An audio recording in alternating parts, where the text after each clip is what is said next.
Assalamualaikum warahmatullahi wabarakatuh. Jumpa lagi di Zalamar Channel. Nah, hari ini pada konten kali ini kami mau membahas mengenai tahapan operasi bibir atau bisa juga dibilang sebagai operasi labio.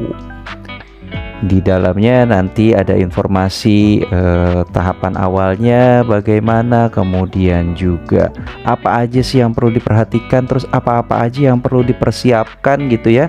Jadi memang video ini dibuat untuk Bapak Ibu yang anaknya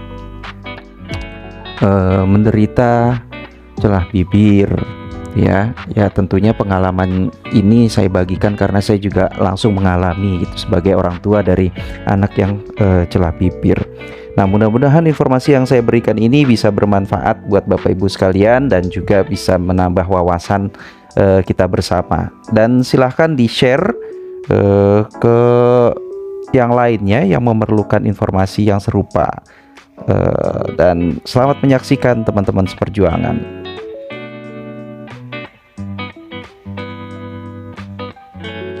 Tahapan operasi celah bibir dan pasca operasinya. Jadi ini baru membahas mengenai celah bibirnya saja ya, dan tahapannya pasca operasi. Dan ini berdasarkan pengalaman yang kami alami ya. Oke, tahapan operasinya dimulai dari 0 sampai 6 minggu itu biasanya akan banyak sesi konsultasi dengan dokter di awal. Yaitu bagaimana cara memberikan susu yang tepat agar bayi tidak tersedak. Nah, ini sangat penting karena pemberian susu ini akan sangat membantu untuk pertumbuhan si anak gitu ya. Karena untuk operasi celah bibir itu dibutuhkan berat badan tertentu agar si anak boleh naik ke meja operasi untuk melakukan operasi celah bibir. Nah, yang tahap pertamanya penting sekali untuk mengetahui tata cara menggunakan atau memberi susu kepada si bayi. Kemudian nanti juga ada konseling kekhawatiran mengenai orang tua tentang pertumbuhan anak gitu ya, termasuk pertumbuhan psikologis. Kalau saya boleh cerita, memang di awal yang paling saya khawatirkan adalah anak saya pada saat itu nanti besarnya akan seperti apa gitu, dalam artian ya penampilan pastikan berbeda.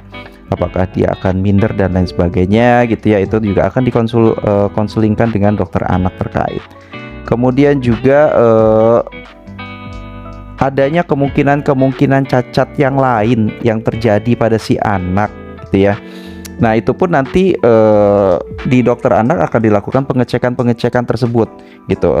Saya lupa seperti pengecekan untuk hormon gitu ya, mengenai pertumbuhan hormon dan lain sebagainya, yang tinggi badan, kekerdilan si anak gitu. Itu juga nanti akan ada pengecekan termasuk juga anak saya waktu itu di ronsen kepala ya, untuk dicek apakah ada cairan atau ada kelainan di kepalanya, atau bisa dibilang hidrosefalus ya. Tapi alhamdulillah untuk anak saya tidak ada cacat lain selain hanya labio dan palato saja. Nah, pendengaran anak ini tidak kalah penting. Ini sekedar sharing saja sebenarnya. Pendengaran anak pada anak saya terutama ya, pada saat pertama kali dia lahir gitu, kemudian setelah 3 hari setelah lahir, anak saya itu direkomendasikan untuk cek pendengaran ya, lagi-lagi karena dia labio palato gitu ya. Selain pengecekan yang lain, ada juga cek pendengaran. Ini yang tidak kalah pentingnya karena informasinya bahwa kalau orang yang menderita labio palato kemungkinan berpengaruh juga kepada pendengarannya. Pada hari ketiga dilakukan pengecekan, ternyata hasilnya itu kurang bagus. Pendengaran anak saya itu ternyata kurang bagus di 3 hari pertama.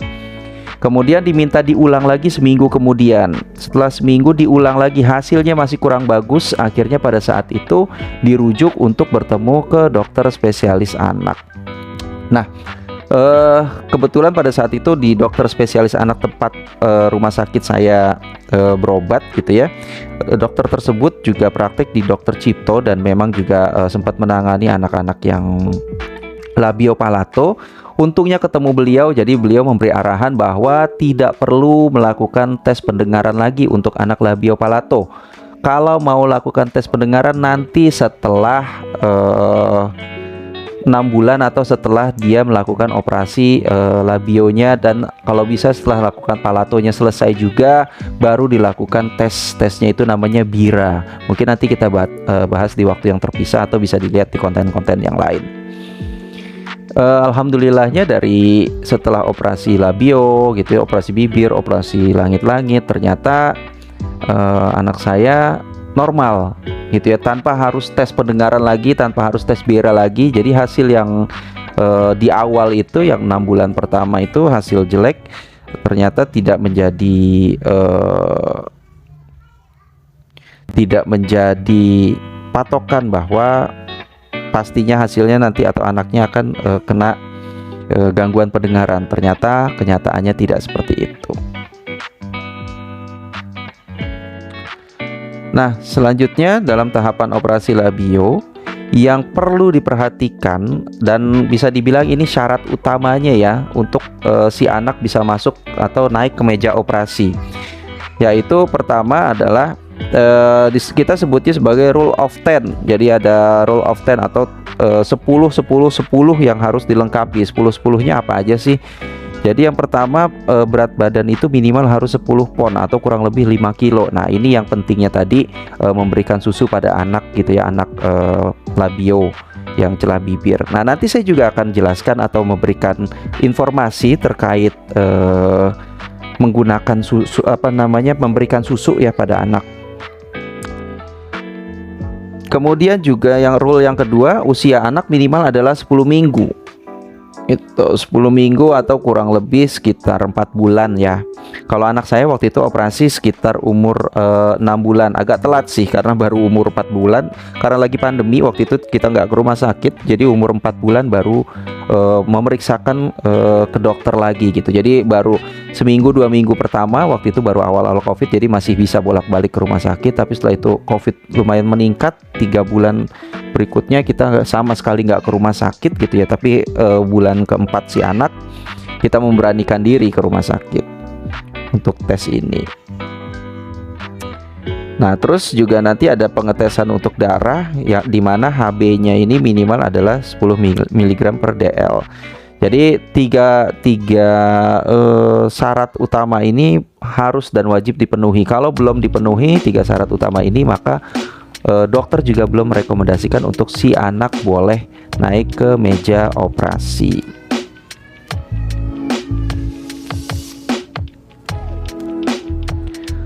Nah, ini dia tadi penggunaan susunya, untuk memberikan susu seperti apa ya kira-kira gitu kan. Ada beberapa cara.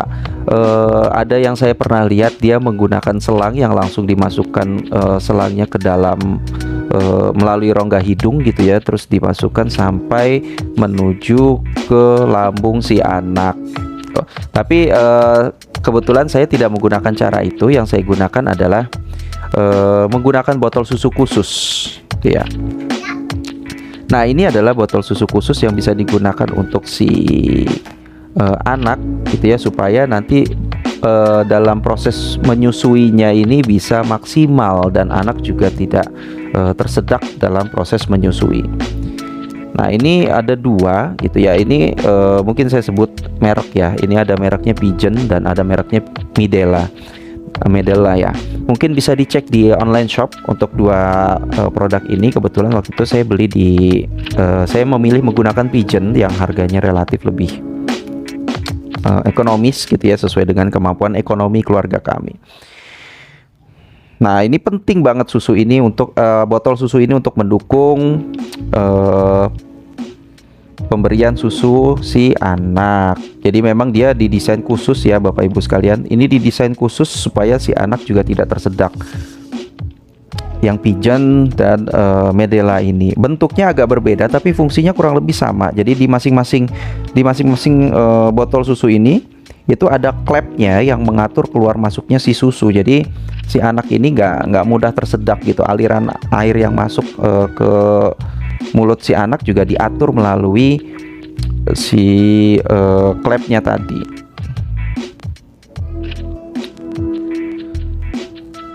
Nah, kalau pengalaman Amar, nah kita memilih menggunakan ini nih, pigeon, yang keluarannya pigeon. Jadi di karetnya itu, di karet putingnya, di karet putingnya itu ada satu sisi, itu sisi kerasnya, yang nanti sisi kerasnya itu untuk menutupi si lubang dari anak yang kena palato tadi ya. Jadi yang lubangnya juga bisa dibilang labio palato, jadi lengkap gitu ya, bibirnya juga, langit-langitnya juga ada celah. Nah, lubangnya itu yang karet kerasnya itu untuk menutupi tadi posisinya gitu ya. Nah, nanti anak tuh untuk nyusunya dia bukan disedot, tapi seperti dikunyah.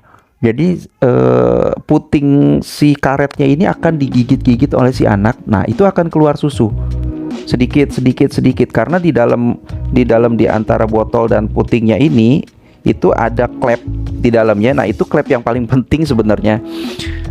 Klepnya itu untuk mengatur tadi keluar masuknya air gitu ya. Jadi dari gerakan si anak untuk mengunyah tadi, itu akan keluar susunya sedikit. Nah, seperti itu cara kerjanya. Alhamdulillah dengan penggunaan botol ini, Amar juga nyaman, tidak tersedak. Tapi memang posisi si anak harus agak sedikit tinggi gitu ya, jangan tiduran rata gitu ya, harus sedikit tinggi dalam penggunaan botol karet ini.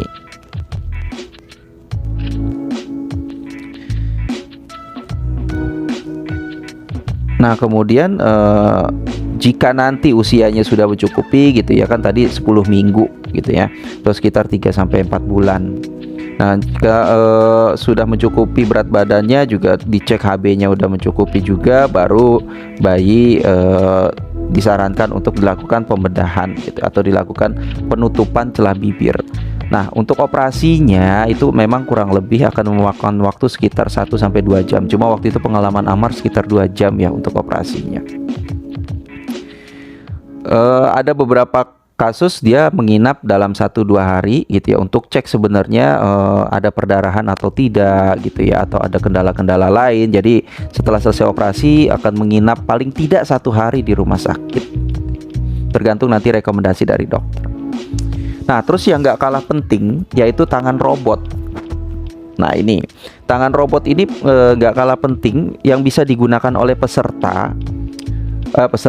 untuk yang digunakan oleh bapak ibu sekalian gitu ya, untuk anak-anaknya yang operasi palato, operasi labio, operasi bibir. Fungsinya tangan robot ini adalah untuk menahan si anak supaya tidak memegang luka operasinya gitu ya. Jadi ini dimasukkan ke lengan, dimasukkan secara full gitu ya ke lengan. Nah, jadi tangan anak nih nggak bisa bengkok, jadi dia akan lurus terus gitu. Jadi dia nggak bisa membengkokkan tangannya dia untuk memegang ke bibir, jadi dia akan lurus terus. Nah, itu sebenarnya bisa dibuat sendiri. Kalau saya kebetulan buat sendiri waktu itu pakai kardusnya didobel, kemudian dibuat seperti tabung gitu ya. Kalau bapak ibu tahu apa namanya, tempat kok ya, tempat kok untuk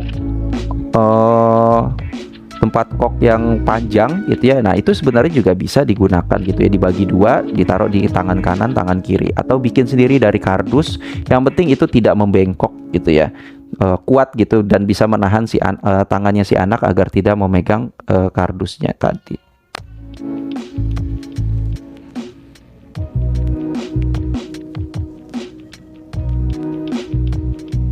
Nah, setelah itu ada lagi sebenarnya, tadi kan botol susu dan putingnya yang tadi saya informasikan itu adalah botol susu sebelum operasi. Jadi bibirnya masih ada celah bibir gitu ya.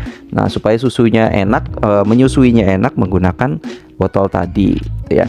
Tapi setelah operasi itu sebenarnya dibutuhkan botol lain untuk melakukan proses menyusui ini gitu ya. Nah, botolnya seperti ini. Yang berbeda adalah pipetnya. Jadi pipetnya agak panjang gitu ya. Botolnya sih sebenarnya botol manapun bisa. Ini pipetnya agak panjang, dan diberikannya itu nanti agak pelan-pelan gitu ya. Dan itu di bibir paling ujung di kanan atau di kiri lah ya. Yang misalnya yang dioperasi kanan berarti diberikan di bibir kiri. Kalau yang dioperasi yang kiri berarti diberikan di bibir di ujung bibir yang kanan gitu. Jadi diselipkan sedikit supaya anak nggak terlalu membuka mulutnya gitu ya. Walaupun sebenarnya dokter bilang anak kalau udah operasi ini dia misalnya dia menggerakkan bibir, tertawa atau menguap pun katanya itu juga tidak apa-apa. Tapi kalau saya sih agak ngilu ya, jadi saya berikan hati-hati, itu masuknya di bibir paling yang sebelah gitu ya, yang di luar dari yang dioperasinya. Nah, ini foto Amar nih pasca operasi, ini juga perlu juga saya tampilkan supaya nanti nggak kaget gitu ya Bapak Ibu yang anaknya dioperasi bibir. Jadi setelah operasi bibir ini di lubang hidung yang sebelahnya, yang operasi yang bagian celahnya itu, jadi selain dijahit itu juga ditampilkan sebuah apa namanya, diberikan seperti ganjelan gitu ya, ganjelan untuk di hidungnya, di dalam lubang hidungnya gitu ya. Katanya sih untuk mempertahankan bentuk dari hidungnya si anak.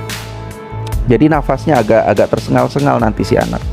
Tapi nggak apa-apa sih, kalau dilihat juga anaknya juga nggak merasakan kesakitan dengan itu. Terus di bibir mulutnya itu banyak seperti obat merah. Kalau Amar tuh banyak seperti obat merah yang mengalir gitu ya di bibirnya.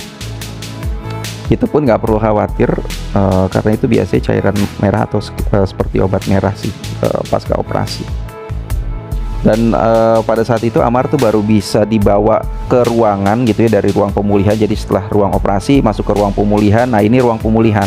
Di sini masih belum sadar si anak, tapi belum boleh dibawa karena menunggu saturasinya normal waktu itu. Kurang lebih setengah jam lah ya. Dari situ baru setelah saturasi normal si anak boleh dibawa ke ruangan.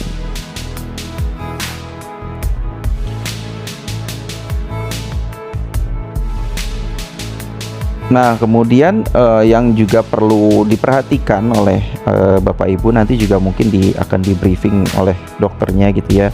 Pastikan luka operasi tidak ditekan gitu ya kalau nanti sudah pulang, terus tidak menyentuh atau memasukkan tangan maupun mainan ke dalam mulut.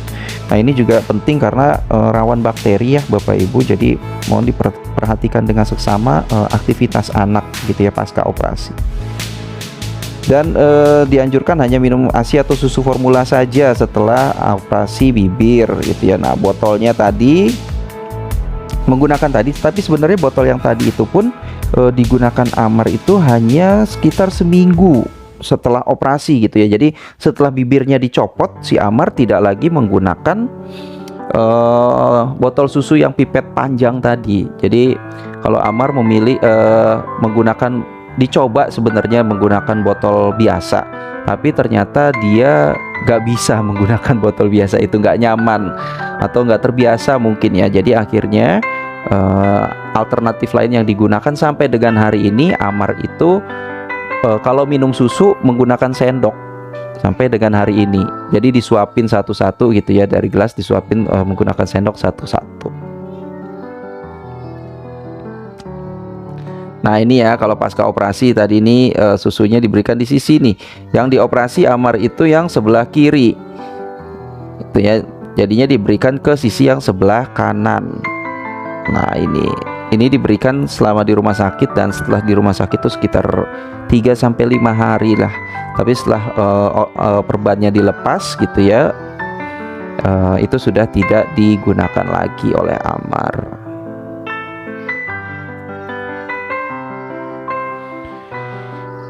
Nah, ini Amar sebenarnya setelah 3 hari. Setelah 3 hari itu ada tindakan pelepasan jahitan. Nah, ini contohnya nih pelepasan jahitan. Jadi setelah 3 hari jahitannya dilepas, kemudian ada pemberian salep dan lain sebagainya di rumah ya. Itu diberikan sendiri, itu bisa dilihat di video kami yang lainnya. Iya. Oke, demikian ya Bapak Ibu sekalian yang terima kasih sudah berkenan untuk menonton video kami gitu ya. Semoga video kami juga bermanfaat. Jangan lupa di share, like, and subscribe untuk Zalamar channelnya. Semangat, dan selama kita bersabar dan berikhtiar, insya Allah akan selalu ada jalan. Itu yang saya alami dan itu yang keluarga saya alami mengenai biaya dan lain sebagainya. selama kita berusaha, berikhtiar, insya Allah akan selalu ada jalan untuk prosesnya. Dan sekarang juga banyak kok, bisa di browsing mungkin oleh Bapak Ibu sekalian, itu yayasan-yayasan yang mau menanggung biaya untuk operasi celah bibir dan operasi palatonya gitu ya. Jadi bisa sambil di browsing di internet, yayasan-yayasan antara lain ada Smile Train. Nah, Smile Train ini adalah salah satu yayasan yang sudah cukup banyak cabangnya, dan dia sudah banyak melakukan operasi celah bibir untuk anak-anak yang menderita celah bibir. Oke, demikian informasi dari kami. Salam sehat buat kita semua, semangat, pantang menyerah, dan semoga anak lekas pulih dan bisa beraktivitas dan menjadi anak yang sehat dan soleh-solehah. Assalamualaikum warahmatullahi wabarakatuh. Kami undur diri dan pamit. Terima kasih.